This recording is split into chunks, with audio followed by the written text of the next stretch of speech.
I saying that the Switch 2 is a bad piece of hardware. In fact, I think it's very good. For a person who doesn't normally play handheld, the Switch 2 is much bigger, it's much brighter, the speakers sound good, the Joy-Cons feel much more stiffer compared to the original Switch 1 Joy-Cons, and being able to play this on 4K dock is a great experience to play Mario Kart, Zelda, any other Switch 2 game that you have. But as a gaming enthusiast, I have to say, as much as I enjoy it, at the end of the day, the Switch 2 just does feel a bit alright. So I want to share my thoughts about the Switch 2, especially for those who have not actually gotten the Switch 2 yet.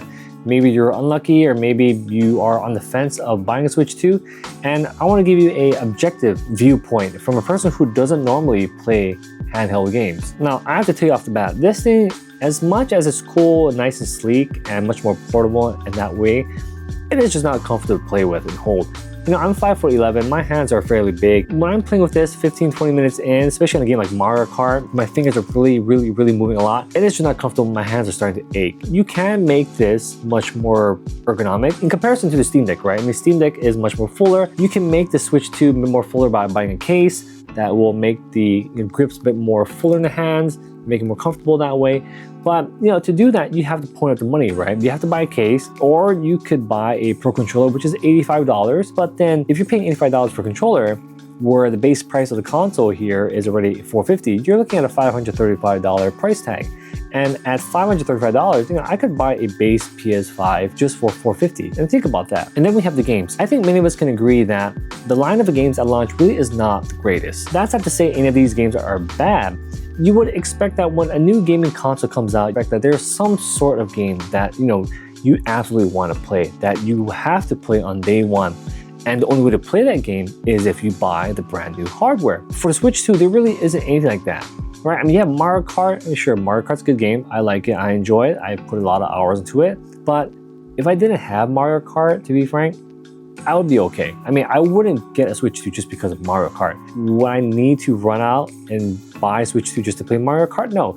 If there's a brand new Zelda game, sure, that's justified, right? But instead of that, what we're getting is a Switch 2 edition of Breath of the Wild or Tears of the Kingdom, which is all very good, and it's probably the definitive way to play these past two Zelda games, especially because the original Switch was very underpowered. But, you know, really that's it. And you have these third-party games, sure, that are good. Yeah, that's pretty much it. Of course, you have Cyberpunk, but when you play Cyberpunk on a Switch 2, you come across a different type of problem. Now, Cyberpunk 2077 is an absolute amazing game that everyone should experience. And if you only have the Switch 2 to play it on, then so be it. Better to play it on the Switch 2 than to not experience such an amazing game. But if you had the choice whether to play on a Switch 2 or a PlayStation 5 or a gaming PC, you know, I would always choose to play a game like Cyberpunk on the strongest hardware I can get, because a game like Cyberpunk, it deserves to be played. It's supposed to be played on the best hardware that you can get, because the visual fidelity, the world of Night City, is one of the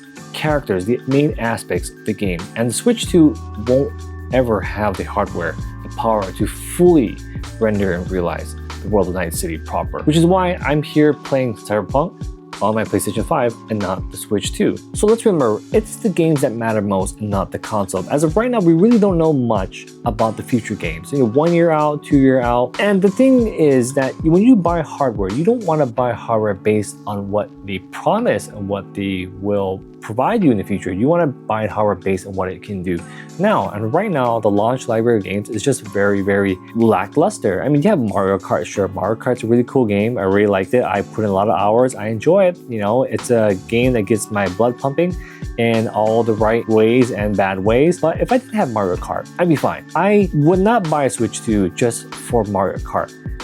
Now, you have the Zelda games, sure, Breath of the Wild, Tears of the Kingdom, and those are absolute amazing games to play.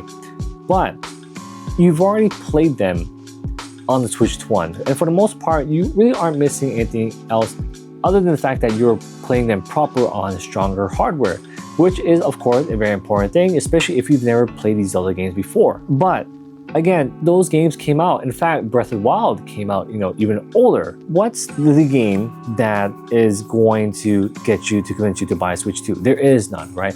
You really are just buying a Switch 2 to play your existing Switch games on a better piece of hardware. Now, you have third-party games, sure, but again, most of these third-party games that are out there have already existed on other platforms, PC, console, Xbox, PlayStation 5, etc. You've already played them, right? Most likely, And if you haven't, well, you could probably play them anytime you want without a Switch 2. Now imagine this, you wake up, you go to work, you put in 8 hours a day, make your money, you come home, get your paycheck, and you pay your bills, your electricity, your internet, your water, rent, and then you have another expense called first-party Switch 2 games. I mean, the Mario Kart already costs $80, and Nintendo has come out making that their default, standard, de facto base level pricing for their first-party games. And I do familiar with myself, and so of course, yeah, I can pay $80, but $80 is still a lot of money. Here's the thing, Nintendo typically, historically, has not discounted or priced the games any lower throughout the 3 years. Even if the game is fairly old, for the most part, Nintendo prices their games to be consistently priced as it was when it first launched. A lot of these third-party games, right, exist already outside of the Nintendo store. And whether that's on Steam, the PlayStation Store, often these games that are a third party can be bought at a discounted price. Maybe because they're older, maybe there's a Steam sale, spring sale, summer sale, winter sale, whatever it may be. Oftentimes you can get these games much cheaper. And if you buy a Switch 2 and say you buy Cyberpunk, you're paying full price. And why would you do that, right? Well, you could save more money by buying the game elsewhere. Nintendo actually thought it was a good idea to charge $10 for their tech demo game. To complete this $10 tech demo, you have to buy all accessories, which would total you to $95. So if you were compelled to 100% complete this tech demo game that our Nintendo is, you have to pony up $95 for that experience. And why would they do that? That doesn't make any sense to me. I mean, when PlayStation 5 came out, bundled with the game installed was Astrobot's Playroom. And that in itself was a full-fledged game that was entirely free. And it was a great game. It was a fun game. It was a cute game, a lot of content. But Nintendo decided to just charge $10 for a game where you couldn't even complete without paying more for the accessories. I don't know about that, but that's pretty crazy. I mean, why? Why would you do that? I mean, did Nintendo really think this was a good idea? I mean, someone was getting kind of greedy and thought, yeah, you know what? We really think that people are just gonna love Nintendo so much that they're gonna be ponying up $10, and this is a way for them to buy more of our accessories, and so we can profit more. Clearly, this is Nintendo trying to bank off the goodwill of its fan base. I mean, I do like this hardware. I mean, it's nice, it's thin, much needed upgrade from the Switch 1 in all the right ways. But objectively speaking, it doesn't give you much reason to buy one, right? Because if you already have a game PC, Xbox, or PlayStation 5, or even an OG Switch 1, especially if you have an OLED Switch 1, do you really need to buy this? I can't really say. I mean, if you got one, that's cool, that's great. If you didn't get one, would I recommend you go to get one? No, I wouldn't. There are only very specific reasons after playing with this for, the past week or so, is this.